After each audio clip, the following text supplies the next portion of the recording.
لله نحمده ونستعينه ونستغفره ونؤمن به ونتوكل عليه ونعوذ بالله من شرور أنفسنا ومن سيئات أعمالنا من يهده الله فلا مضل له ومن يضلله فلا هادي له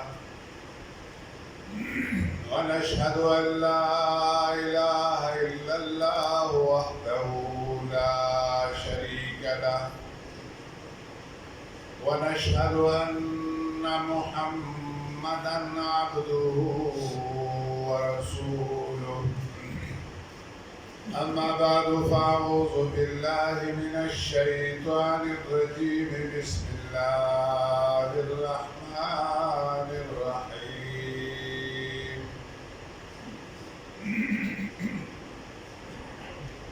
شهر رمضان الذي أنزل فيه القرآن هدى للناس وبينات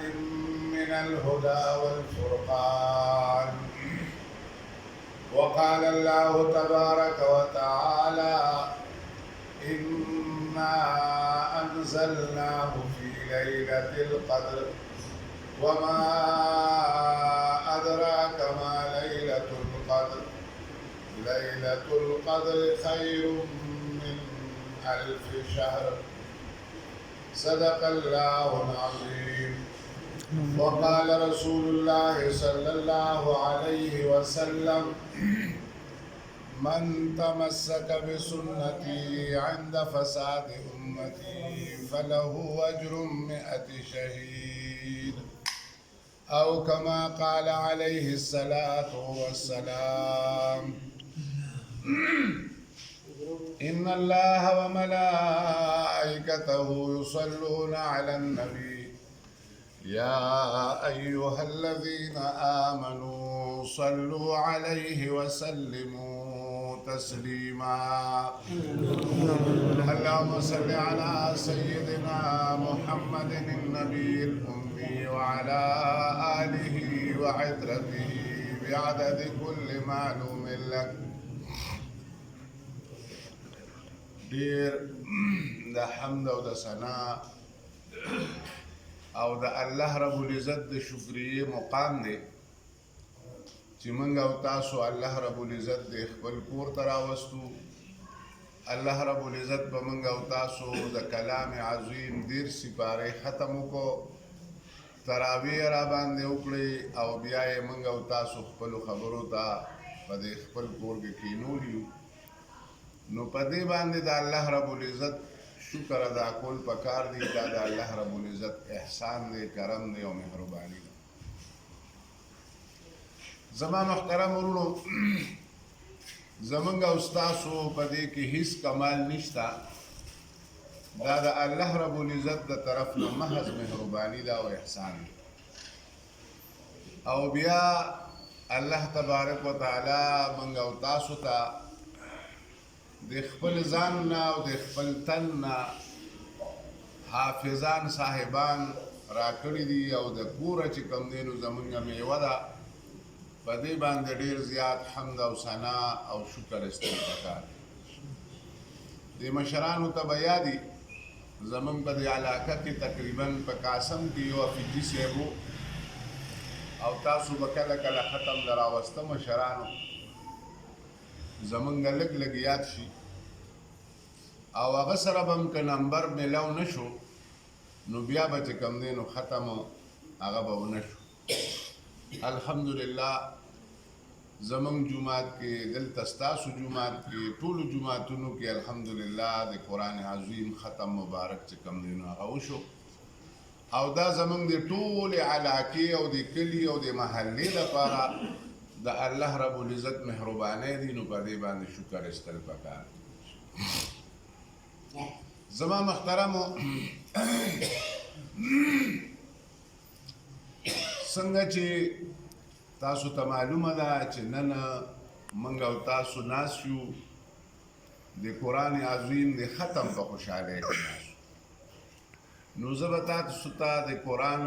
لږ صفت وکړم، اگر چې تاسو ټولو ته به کیدی شي دا معلومي. الحمدلله تاسو جومات سره نسبت دی، علماو سره نسبت دی،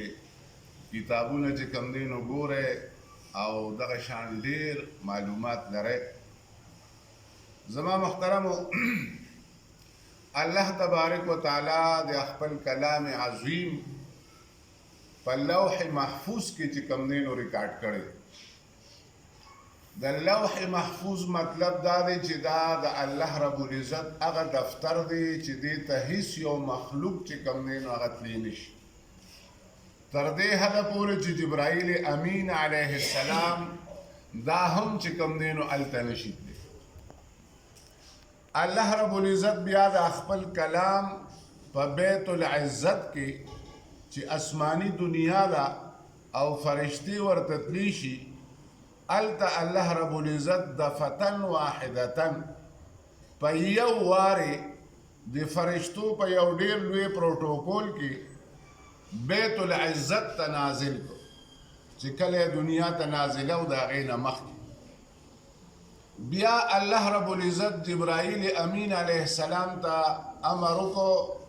چې ته به په 30 کاله کې لږ لږ د موقع محل مطابق د قرآن آیاتونه چې زه درته حکم کوم نو محمد رسول الله صلی الله علیه وسلم ته به وړي، هغه به زما بندګانو ته وایي او الله رب العزت چې کوم دی نو هغې ته به هدایت نصیب کوي. وبینات من الهدى والفرقان. دا د بیت المحفوظ نه، د لوح محفوظ نه بیت العزت ته چې دا قرآن عظیم راتلو نو دا د لیلة القدر شپه وه. د دې وجې نه الله رب العزت فرمایي انا انزلناه فی لیلة القدر وما ادراک ما لیلة القدر لیلة القدر خیر من 1000 شهر. لیلة القدر چې کوم دی نو دا د 1000 میاشتو د عبادت نه زیات ثواب چې کوم دی نو الله رب العزت په دې باندې ورکوي. دا د قرآن عظیم د نزول شپه وه. د دې وجې نه الله رب العزت دغه شپې ته یو ډېر لوی عزت ورکړه، تر دې حده پورې چې د 1000 میاشتو نه افضله وګرځوله. څومره به افضله ګرځولي نو دا فرشتو ته هم پته نشته او مولیانو ته هم پته نشته. زما محترم ورونو، بیا د لوح محفوظ نه چې بیت العزت ته راغی، د بیت العزت نه الله تبارک و تعالی د جبرائیل علیه السلام په ذریعې سره محمد رسول الله صلی الله علیه و آله وسلم ته نازلو دا قرآن. نو رسول الله صلی الله علیه وسلم به په دې باندې زر زر ژبه چې کوم دی نو خوځوله چې هسې نه د الله رب العزت دا کلام چې کوم دی نو خدای مکه ضایع نشي او یا زمانه پاتې نشي. الله رب العزت قرآن عظیم کې رسول الله صلی الله علیه وسلم ته فرمایي لا تحرک به لسانک، په دې باندې خپله ژبه مه خوځوه او هیڅ وار مه خطا کوه. څنګه چې ما په لوح محفوظ کې قرآن محفوظ کړی دی او څنګه چې مې بیت العزت کې ریکارډ کړی دی، داسې به ستا سینه کې چې کوم دی نو هم دا قرآن من و عن چې څنګه اسماني دنیا کې دی دقه شان به ستا سینه کې دا ریکارډ کړو. زما محترم ورونو، زمونږ د قرآن د لوح محفوظ د قرآن د بیت العزت د قرآن د ابوبکر صدیق رضی الله تعالی عنہ د قرآن د حضرت عمر رضی الله تعالی عنہ د قرآن د حضرت عثمان غنی رضی الله تعالی عنہ د قرآن د حضرت علی رضی الله تعالی عنہ د قرآن د عشره مبشره د قرآن د صحابه کرام رضوان الله تعالی علیهم اجمعین د قرآن د امام ابو حنیفه او د حسن بصری او د جنید بغدادي رحمت الله علیه د قرآن او زمونږ ستاسو د قرآن د سواڑیانو د قرآن د مدینې منورې د قرآن د امریکې د قرآن د هندوستان د قرآن یو لفظ او یو ذره فرق چې کوم دی نو په دې کې نشته. الحمدلله دا خدای پاک ټوله دنیا کې د زبر زیر او د آیاتونو د سورتونو د سپارو پورې یو شان چې کوم دی نو کلام ګرځول. دې کې څوک رد و بدل نشي کولی. الله رب العزت فرمایي نحن نزلنا الذکر وَإِنَّ لَهُ لَحَافِظُونَ ما قرآن عظیم نازل کړی دی او د حفاظت ذمه مې په خپل اخیستې ده. د دې وجې نه چې څنګه قرآن الله رب العزت د خپل محبوب پیغمبر په سینه کې کېښودلی و، څنګه چې د صحابه کرام رضوان الله تعالی علیهم اجمعین په سینه کې کېښودلی و، الحمدلله او ثم الحمدلله چې زمونږ او ستاسو د بچو په سینه کې خدای پاک اکشد قرآن کېښودلی. او زما محترمو، منګ او تاسو سوچ او زاویه هغې ته چې څنګه ګورو، خو زما محترم ورونو منګ او تاسو ګورو چې د دې سړي 20 جربه ځمکه ده، دا مالدار دی، د 50 جربه ځمکه ده، د دومره اربه روپۍ دي، د سره ډالرې دي، د سره 10 ګاډي او مخکې او وروستو دي، دا مالداره سړی دی. زما محترم ورونو دونه فرق نشته. مالداره به هغه سړي کوم حافظ صاحب، کوم یو بچي، کوم یو سړي ته چې څومره قرآن یاد دی، هلکه بچي راشه تاسو سپارې یادوي، زما 10 سپارې یادوي، زما د په ذات د خدای قسم د ده نه مالداره سړی نشته.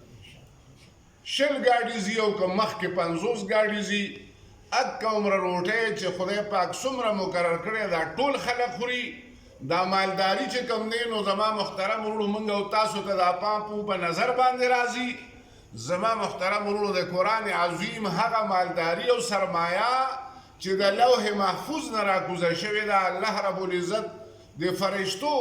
او دومره لوی مقام خدای پاک ورکړی، د دې نه غټه مالداري نشته. دا چې چا نن تاسو ته قرآن ووایي د دې نه لوی دولت نشته. بس دا زمونږ ستاسو ذهن کې یا به ډوډۍ وخوري که به ونه خوري او جامې به واچوي او که وانه چې زمونږ ستاسو ذهن کې به صرف هم دا ذهن کې چې دا ډوډۍ به میلاو شي که به میلاو نه شي. او یاره دا زما محترم ورونو الله رب العزت چې څومره مخلوق پیدا کړی دی، ماشي میږي د هغې رزق چې کوم دی نو لیکلی دی. او رسول الله صلی الله علیه وسلم فرمایي چې وقد جف القلم، او بیا قلم وچ شوی دی، نور لیکل نه کوي، بس تقدیر لیکلی شوی دی. زما محترم ورونو به هر حال ما د قرآن عظیم باره کې تاسو ته وی چې ګوره هغه شپه چې کوم دی نو څومره عزتمنده شوه چې په کومه شپه کې چې کوم دی نو اسماني دنیا ته قرآن راغی. بیا شهر رمضان الذي 21 رمضانو چې رسول الله صلی الله علیه وسلم ته ړومبی وحی راله اقرأ باسم ربک الذي خلق، دا ړومبی وحی چې راغلی دی دا په رمضان کې راغلی دی، دنیا ته هم په رمضان کې راغلی. زما محترم ورونو رمضان کې یو ډېر لوی ټرافیک شروع شو، یو ډېر لوی مومنټ شروع شو، د لیلة القدر په شپه یو ډېر لوی مومنټ شروع شو، یو ډېر لوی چې کوم دی نو تاسو ګورئ دنیا کې وزیر اعظم صاحب راځي او زمونږ او ستاسو په دې روډ تېرېږي، یا مثلا په پاکستان چوک تېرېږي، دا ټولې چنچیانې به دا پولیس والا او دا فوج والا او دا انتظامیې والا بند نه کړي، وایي به دې خوا مه راځئ لکه صدر صاحب تېرېږي، وزیر اعظم صاحب تېرېږي. زما محترم ورونو قرآن ناروان دی، ټول شیطانان خدای پاک په روژه کې تړلي دي، ټول ټریفک بند دی، قرآن ته چې کوم دی نو لار هواره ده. او زما محترم ورونو ټولې دروازې د رحمتونو، د رڼاګانو، د برکتونو، د جنتونو خدای پاک کولو کړي دي، او ټولې د غضب دروازې او د جهنم دروازې چې کوم دی دا خدای پاک بند کړي دي. ځکه چې کله صدر راځي، وزیر اعظم راځي، خلک وایي مردان ته وزیر اعظم راغی نو څه خوشحالي راوړه، نو وایي 2 کروڑه روپۍ په دې ولګوئ، 2 کروڑه روپۍ په دې ولګوئ، 2 کروڑه روپۍ د پیکیج اعلان وکړي. نو الله رب العزت په رمضان کې د پیکیج اعلان کړی دی، او څه اعلان یې کړی دی چې فرض په 80 فرضو، دا به تا ته د قیامت په ورځ پته لګي، او نفل چې کوم دی دا په فرضو باندې بدل دی. او دغه شان زما محترم ورونو د رحمتونو یو سیلاب چې کوم دی نو راوستی دی، او د یو غټ پیکیج اعلان یې کړی دی. اوس زما او ستا د هغې پیکیج نه تر دې حده پورې رسول الله صلی الله علیه وسلم منبر مبارک ته خطه او په یو پوڼی باندې امین وی، او په بله پوړۍ باندې امین وي او په درېیمه پوړۍ باندې امین وي. دا منبر که ستاسو خیال وي دا 3 پوړۍ دی. رسول الله صلی الله علیه وسلم له چې لومړی منبر جوړ کړی و نو هغه 3 پوړۍ اوچت او رسول الله صلی الله علیه وسلم به په آخري پوړۍ باندې کېناسته او تقریر او خطبه به یې وي. زما محترم ورونو د هغې نه بعد حضرت ابوبکر صدیق رضی الله تعالی عنہ په دې لاندې پوړۍ باندې کېناسته او یا وایي په دې 2مې پوړۍ باندې کېناسته. نو بیا حضرت عمر رضی الله تعالی عنہ په هغې لاندې پوړۍ باندې کېناسته. نو بیا چې کوم دی نو حضرت عثمان رضی الله تعالی عنہ ته خو بله پوړۍ پاتې نه شوه نو هغه بیا په دې 2مه پوړۍ باندې کېناسته. که ستاسو خیال اوس ټول خلک او ټول مولیان چې په منبر کینی په 2مه پوړۍ باندې کینی نو په 3مه پوړۍ بیا امین وي. صحابه وی یا رسول الله صلی الله علیه وسلم مونږ خو نن ناشنا خبره واورېده هرې پوړۍ سره تا امین وي. صحابه هرې خبرې ته د رسول الله صلی الله علیه وسلم خیال وخوا دا دین هغې محفوظ کړی دی موږ او تاسو ته را رسولی دی. نو زما محترم ورونو رسول الله صلی الله علیه وسلم وفرمایل چې جبرائیل امین علیه السلام راغی الله رب العزت را لېږلی او دا خبره وکړه ما پې امین وي دا خبره وکړه ما پې امین وکړې دا خبره یو خبره دا وه چې په چا باندې د رمضان میاشت راله او د ده مغفرت ونه شو الله رب العزت د دې هلاک کي نو وایي ما پې امین وي. زما محترم ورونو ډېره لوی خیرې دي. رسول الله صلی الله علیه وسلم جبرائیل امین علیه السلام داسې خیره پخ نه و زما محترم ورونو دې ته یې خیرې کړي دي چې رمضان په چا باندې تیر شو د ده مغفرت ونه شو.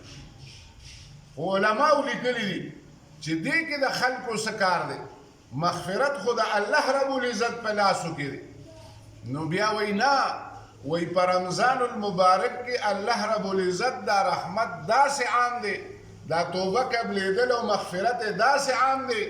چې یو سړی ذره به اعلان وکړي یو سړی ذره رغبت وکړي یو سړی ذره چې کوم دی نو هغه په عبادت کې شامل شي او الله ته رجوع کړي. زما محترم ورونو الحمدلله موږ او تاسو ډېره رجوع کړې ده. 20 رکعاته تراویح د قرآن عظیم ختم رمضان کې چې کوم دی نو تکړه شوي یو الحمدلله الله رب العزت دې موږ او تاسو ته نوره رجوع نصیبه وګرځي. نو فرمایي چې د الله رب العزت په لاس کې مغفرت نه دی په رمضان کې بلکې په رمضان کې مغفرت چې کوم دی نو د بندګانو په لاسو کې دی. الله رب العزت دې موږ او تاسو ټولو ته توفیق را نصیب کړي. نو به هر حال زما محترم ورونو ما خبره کوله چې الله رب العزت لیلة القدر ته د قرآن د وجې نه عزت ورکړی دی رمضان ته د قرآن د وجې نه عزت ورکړی دی او دغه شانې چې کوم دی مکې معظمې له د قرآن په وجه عزت ورکړی دی مدینې منورې ته د قرآن په وجه عزت ورکړی دی او دغه شانې چې کوم دی زما محترم ورونو د قرآن عظیم په وجه باندې تر قیامته پورې خلکو ته به رسول الله صلی الله علیه وسلم فرمایي خیرکم من تعلم القرآن مالدار په تاسو کې غوره په تاسو کې او د خیر نه ډک په تاسو کې من هغه څوک دی چې څوک قرآن زده کوي او یا قرآن بل چاته ښیي تر قیامته پورې به هغه افضلي. نو زما محترم ورونو د دې وجې نه قرآن عظیم چې کوم دی هغه د عزت معیار دی. نو قرآن عظیم چې کوم دی نو دا د عزت پیمانه ده.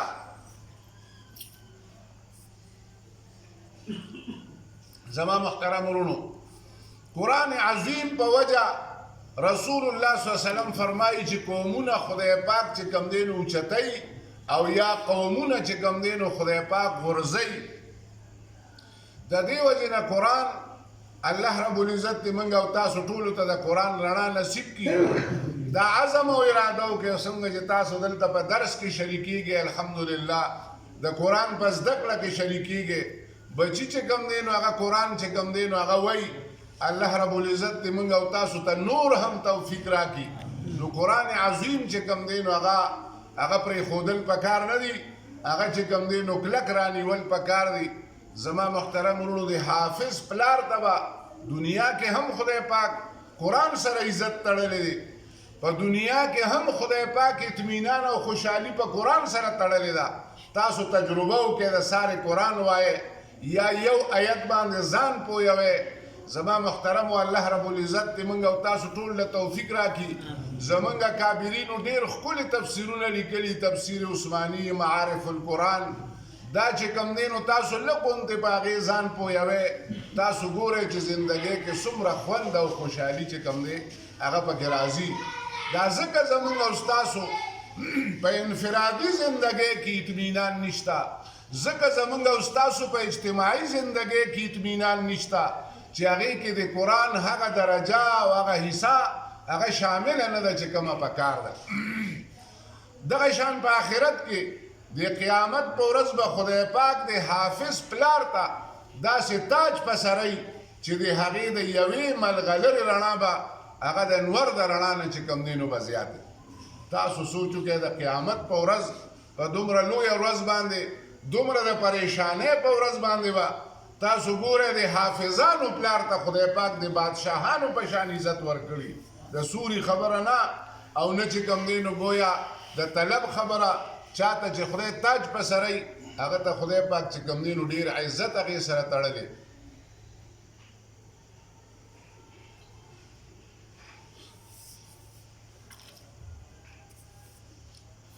او دا د دواړو جهانو سردار محمد رسول الله صلی الله علیه وسلم رښتینې خبرې دي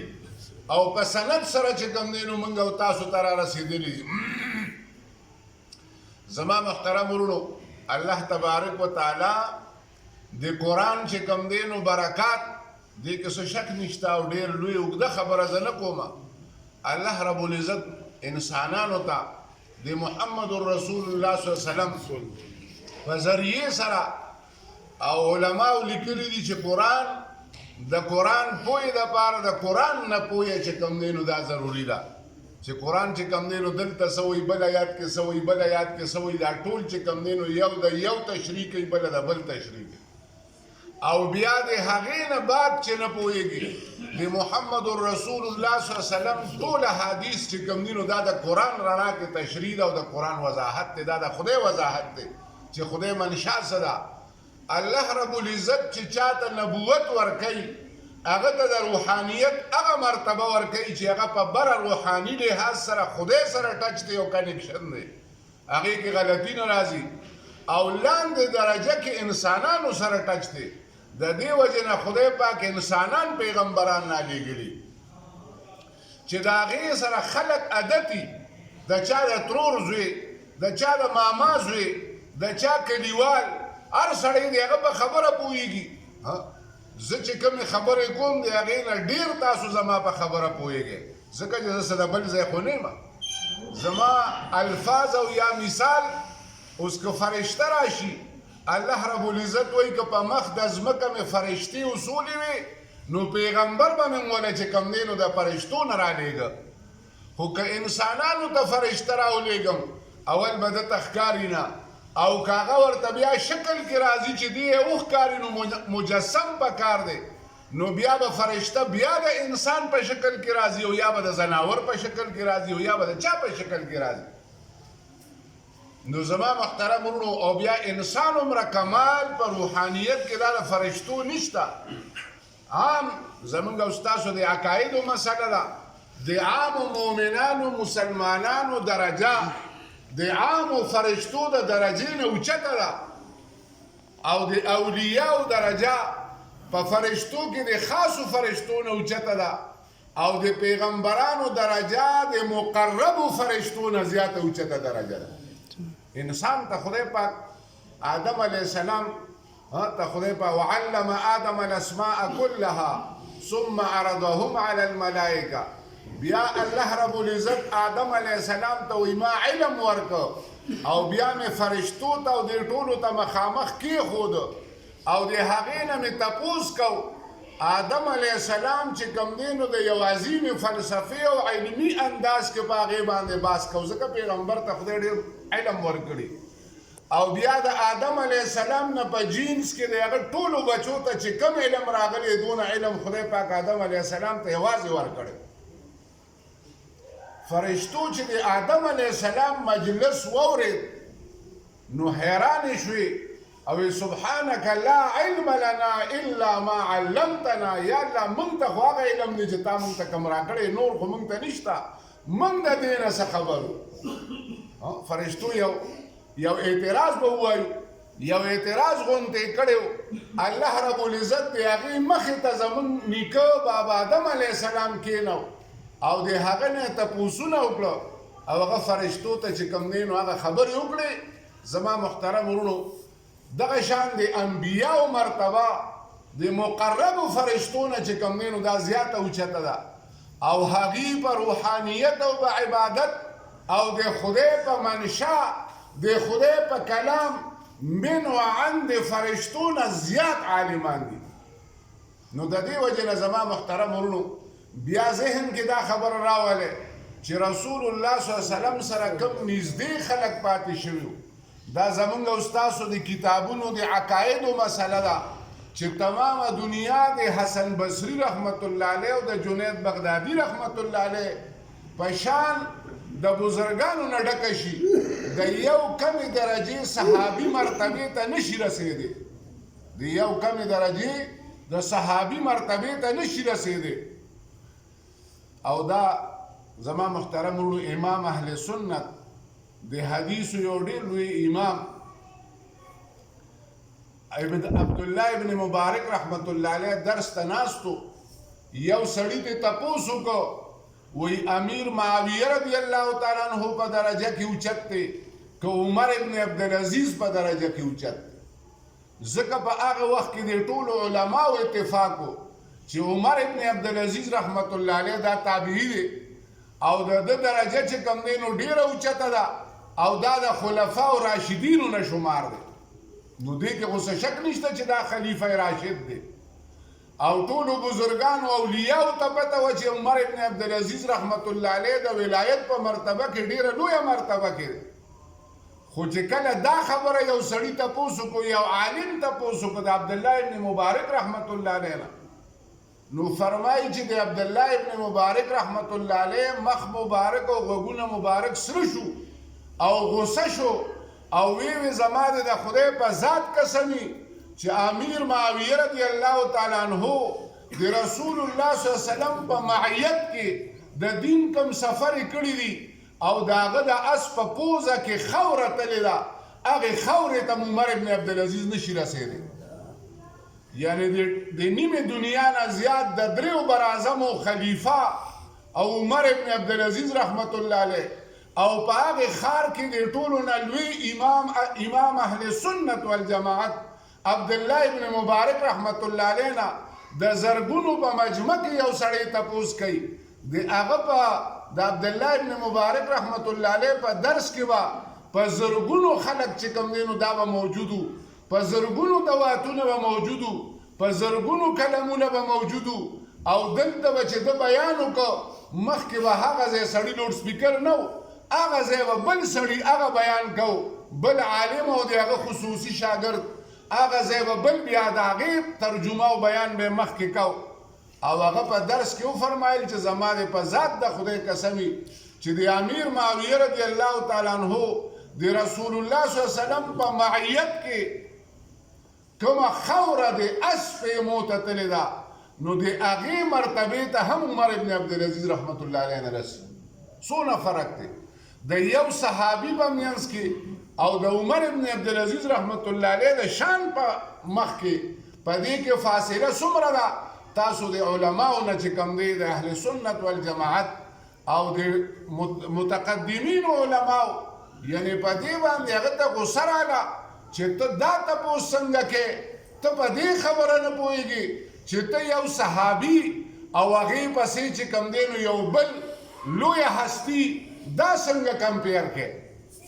نو زما محترم ورونو د صحابه شان دا چې کوم دی واضحه خبره ده. صحابي هغه سړي ته وایي چې د ایمان په رڼا کې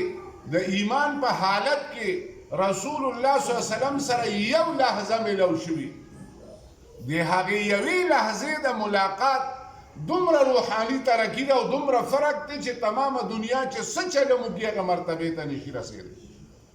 نو زما محترم ورونو بیا صحابه چې کوم دی الله رب العزت هغې ته کنیکشن دونه مضبوط ورکړی و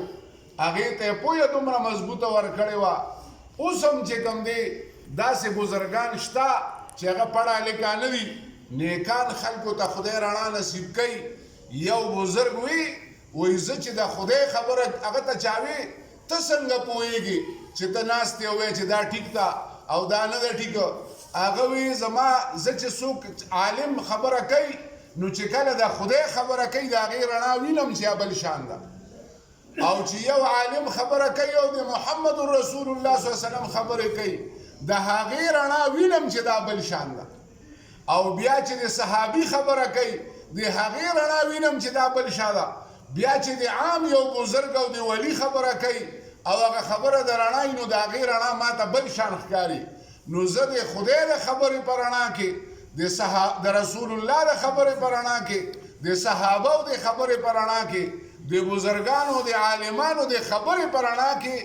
زه چې کوم دی نو هغه فرق د رڼا محسوسوم ووایم چې دا د خدای ده او دا د پیغمبر ده او دا د چا ده نو زما محترم ورونو دا خو موږ او تاسو ته نه ښکاري د دې وجې نه موږ او تاسو په علم معلومو او هغه بزرګانو ته چې معلومیږي هغې ته دقه شان معلومیږي زما محترم ورونو نو دا بیا چې موږ او تاسو د الله رب العزت د کلام زده کړه دا به د رسول الله صلی الله علیه وسلم نه کوو او د صحابه کرام رضوان الله تعالی علیهم اجمعین د رسول الله صلی الله علیه وسلم اولنی شاګردانو نو موږ به د قرآن د زندګۍ معلومولو چل د چا نه زده کوو د صحابه کرامو د چا نه به زده کوو د صحابه زما خبرې ته ستاسو فکر دی که نه داسې دور دی فتنې دي را روانې دي زه تاسو ته اصولي بحث کوم یو کیسه درته نه کوم یو کیسه به تاسو له خوند درکړي او کیسې زه ګورم کتابونو کې خو زه تاسو ته اصولي لږ بحث کوم او زما محترم ورونو دا زه نه وایم چې د صحابهو نه زده کې بلکې الله رب العزت وایي الله رب العزت منافقانو ته وایي په ړومبۍ سپاره کې په دویمه درېیمه رکو کې د منافقانو باس چې کوي وایي داسې ایمان راوړی کما آمن الناس لکه څنګه چې د صحابهو ایمان راوړی نو منافقانو څه وایي داسې ایمان موږ راوړو کما آمن السفهاء لکه دې کمقلانو چې ایمان راوړی ترجمه کې ویلي دي قرآن کې کم نه دي ویلي نو خدای پاک ورته وایي هم السفهاء ولکن لا یعلمون دا منافقان چې دا صحابهو ته کمقلان وایي د دې نه په مخ د ځمکه زیات کمقلان نشته چې دوی صحابهو ته کمقلان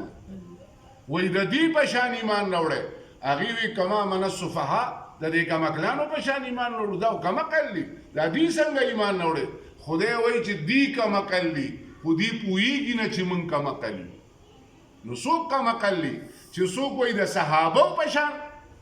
زما محترم ورونو چې صحابه نه وي د قرآن عملي نمونه به د سره نه وي خلکو به وایي دا به څنګه کېږي اوس خو چې څنګه ته وایې نو داسې وضاحت ته خبره رسېدلې ده الله رب العزت د پیغمبر په رڼا او د پیغمبر په وینا د صحابهو په زندګۍ د امامانو په زندګۍ الله رب العزت موږ او تاسو ته صراط مستقیم او پاټلې دا مکمل واضحه کړې ده بس نور دا ټولې کیسې داسې وشو هغسې وشو اصولي لحاظ سره بنیادي لحاظ سره د قرآن په پویه باندې الله رب العزت دې موږ او تاسو ته پویه راکړي دا رمضان المبارک دا د قرآن میاشت ده الله رب العزت دې موږ او تاسو ته د قرآن د پویې توفیق راکړي یو خبره تاسو ته مام مې چې ثناء الله راشي یو نعت په زم واورمه تراویح دا معلوم کړو لږ ستړي شو دې سره سړی لږ چارج شي دا وینه یې توده شي بس دی په خپله ډکي زما محترمو څوک که داسې وایي چې یو ډکشنري به والو د عربۍ که څوک داسې وایي چې یو لغات په والو موږ ورته په عربۍ کې لغات وایو فیروز اللغات په والو بل لغات په والو هغې کې د قرآن د هر یو لفظ معنی شته بلکې د عربۍ د هر یو لفظ معنی شته داسې الفاظ چې په قرآن کې نشته خو چې د عربۍ وي نو په لغاتو کې شته په نټ باندې موجود شته نو که یو سړی وایي چې ډکشنري به والو د عربۍ ژبې معناګانې به زده کړو نو بیا به په قرآن پوهېږو نو دا به رښتیا وایي که غلطه به وایي دا خطا خو دا ځای دی که نه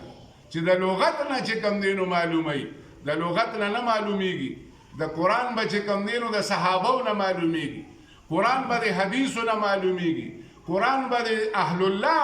اهل قرآن نه معلومیږي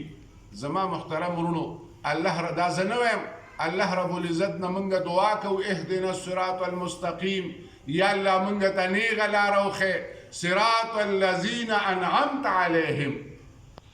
چې تا پې باندې انعام کړی دی نو دا علما وایي چې یو دا رجال الله یعنی رجال القرآن انعمت علیهم د قرآن زده کړه او د صراط مستقیم لار دا به د چا نه معلومیږي انعمت علیهم نه به معلومیږي او انعمت علیهم قرآن عظیم څه وایي چې انعام یافته خلک څوک دی نو الله رب العزت فرمایي من النبیین والصدیقین والشهداء والصالحین وحسن اولئک رفیقا په څلورو کې د انعام یافتو خلکو حصر دی یو انبیا دي یو صدیقین دي یو شهدا دي یو صالحین دي د دې نه به د قرآن معنی معلومیږي او لار به معلومیږي زما محترم ورونو دا یوازې اوس نه دا د تابعینو د زمانې حضرت یو ډیر مشر صحابي دی هغه چې کوم دی نو په سب کې ولاړ دی او یو نوجوان صحابي چې د قرآن تلاوت کوي او قرآن چې کوم دی نو حافظ دی او عالم دی هغه ورته وایي چې ته زما دې ځای ته خیال کوه زه په دې صفونو کې نه نوځم د کافرانو صفونه ماتومه ځکه صحابه یوازې په قرآن نه پوهېدل په جنګ هم ډېر ښه پوهېدل تاسو ګوره شپېتو کسانو شپېتو زرو لم شکست ورکړی دی چې د جنګ کې چې د کوم ځای نه کمې خبرې سره امداد راځي په هغې هم ډېر ښه پوهېدل ځکه د روحانیت کمال هم شته او د دنیا کمال هم شته او د پوهې کمال هم شته نو زما محترم ورونو دا صحابي ورته وایي چې الله رب العزت دا کشر نوجوان ورته وایي چې بابا الله رب العزت فرمایي چې تاسو ولا تلقوا بأیدیکم الی التهلکه د خپل ځان نه لاس د خپل لاس نه ځان په خپل هلاکت کې مه غورځوئ خدای وایي داسې وایي هغه ورته داسې وکتل چې دی خو ماته د آیت دلیل راکوي او د صف باندې مې د حملې نه منې کوي ورته یې وی زه حمله کوم اوس او دا د حملې موقع ده خو که جمدې پاتې شوم او واپس رالم نو تا به د قرآن په دې معنی پوهیو چې واپس راغی نو دته یې وی چې موږ انصارو دا غالبا ابو ایوب انصاري رضی الله تعالی عنہ دا داسې صحابي او تاسو یې کیسې اورېدلې دي صحابو ته وی چې زه تاسو سره په سفر کې ماله به مرګ راځي رسول الله صلی الله علیه وسلم فرمایلی دي خو ما به په اوښ باندې وتړی او چې آخري پړاو ته ورسئ نو ما به خښوی زر به مې نه خښوی چې زه د خپل وطن نه د خدای د دین دپاره ډېر لرې ښخ شم نو د دې وجې نه هغه راغی چې واپس راغی ورته یې وی موږ انصارو مشوره وکړه چې کجورې پخې دي او نن رسول الله صلی الله علیه وسلم ته ځو او جرګه ورته وړو چې یا رسول الله صلی الله علیه وسلم موږ له یو میاشت یو نیمه چوټي راکړه چې موږ کجورې سنبالې کړو ډېر قرضداري شوي یو او سخت کال خدای داسې کجورې موږ له کړي دي چې کیدی شي قرضونه او هر څه ختم شي او پریشانۍ ختم شي بس بیا به اوزګار یو چې کم خواوی نو زو به وایي چې موږ څنګه جومات مسجد نبوي ته لړو وایي رسول الله صلی الله علیه وسلم وایي چې نوې وحی راغلی ده ولا تلقوا بأیدیکم الی التهلکه وایي موږ یو بل ته وکتل چې دا موږ کومې مشورې کړي دي دا ځان په خپله هلاکت ته غورځول دي او رسول الله صلی الله علیه وسلم وفرمایل چې تاسو خدای د دین دپاره منتخب کړی او تاسو به د دین باندې مخکې ځئ لږو تندو سره او کجورو سره دا خبرې پرېږدوئ او که تاسو د کجورو خبرې کوئ نو ځان به د خپله لاسه په هلاکت کې چې کوم دی نو غورځوئ هغه وی موږ په ځان سره کومه مشوره چې وړې وه وی یو بل ته مو وکتل کابرین صحابه ټول موجود وی رسول الله صلی الله علیه وسلم ته د هغې ذکر هم ونه کوي موږ وایي چې بس زموږ مسله حل ده وایي موږ وایي چې ټیک ته یا رسول الله صلی الله علیه وسلم موږ ستا غشي یو چې کوم خوا مولې نو زما محترم ورونو هغه نوجوان صحابي ته وایي چې ته په قرآن آیت باندې نه پوه شوې د دې دا مطلب نه دی چې حمله مه کوه او ځان په هلاکت کې مه غورځوه د دې دا مطلب دی چې دنیا دومره مه وګېته کوه چې دین ته نه سمېږي کني هلاک به او نن تاسو ګورئ داسې نشته چې دنیا نه ده خو زما محترم وروڼو زموږ د پریشانۍ زموږ او ستاسو د ټولو مشکلاتو سر چې کوم دی په ایمان یې وایي هغه د دنیا دا محنت او مشقت دی او که نه د قرآن کمې دا زموږ او ستاسو د پریشانۍ وجه ده شیخ الهند رحمت الله علیه چې د تور اوبو د جیل نه راغی د ټول برصغیر پاک و هند ټول شاګردان یې راجمع کړل ورته وی زه په جیل کې 4.5 کاله ما غور وکړو چې د مسلمانانو د سکوت وجه څه ده وایي زما د دې ټول سوچ او د فکر خلاصه دا ده چې د مسلمانانو د سکوت وجه د قرآن نه لرېوالی دی او تاسو وګرځئ مدرسې قایمې کړئ او قرآن سره د مسلمانانو رابطه مضبوطه کړئ قرآن سره رابطه مضبوطه کړئ الله رب العزت دې زموږ او ستاسو قرآن سره رابطه مضبوطه کړي څوک خبر نه وي چې څه چل دی زه خو والله که پې پوهېږم اول مې ټول مولیان راجمع کړه مولوي صاحب دي دا رشته د 3-4 یونین کونسلو یو 100-200 مولیان جومات ته او ما ورته ووایي چې وبا راغلې ده او خلک وایي داسې نو تاسو ټولو خلکو ته هدایات بیان کړئ او دقه شان چل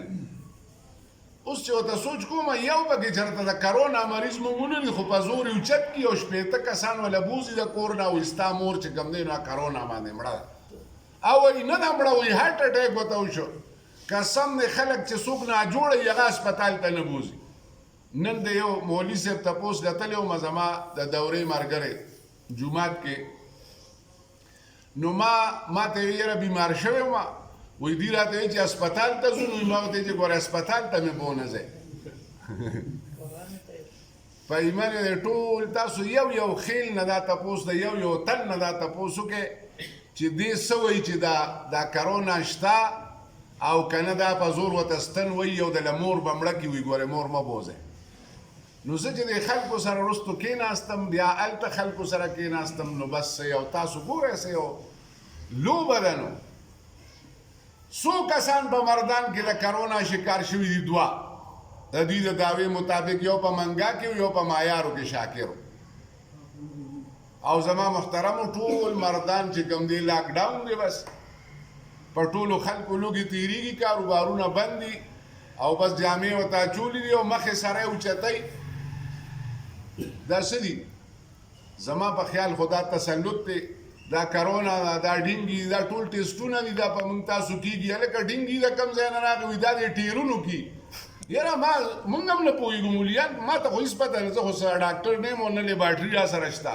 او نه چا سره کټ شته چې کرونا پکې معلومه کړي چې کرونا په مردان کې شته او که نه مردان هسپتال کې تپوسونه وکوئ تاسو کرونا په څه معلومه وی هغه د ټیسټ هغه کټ د سره شته وایي به نشته را سره نو بیا څنګه دا پازیټیو ده وایي موږ ته د بره نه حکم دی چې پازیټیو نو بیا دی په خبرونو کې وایي چې دا د هندوستان نه ټیرونه راغلي نو ډینګي پکې راغلي نو زه چې ټیرونه صحیح کم نو لرې دی زما ټیرونو والا چې کم دی پنچر دی بس هغې سره به خامخا ځئ هلکه کرونا به څنګه وي وایي بیا به ټوخېږي سړی چې وټوخېږم خدای څه په دې غولو ونړئ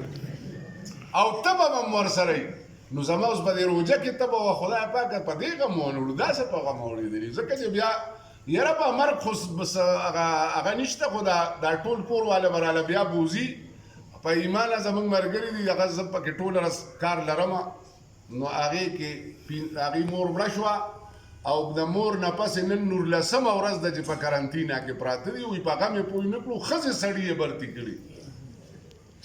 او هغه په پلاستیک کې ونغاړي بس هره شپه قاسم کېجي درزیان ونیول امیر صاحب ته ټلیفون وکړئ نو درزیان خو ټول مجرمان دي او چپړو والا خو بیخي کافران دي او کپړو والا کریانې والا نیم مسلمانان دي او نیم کافران بس دا ټوله ورځ ډاټسنې دي او ډکي دي او موبایل دي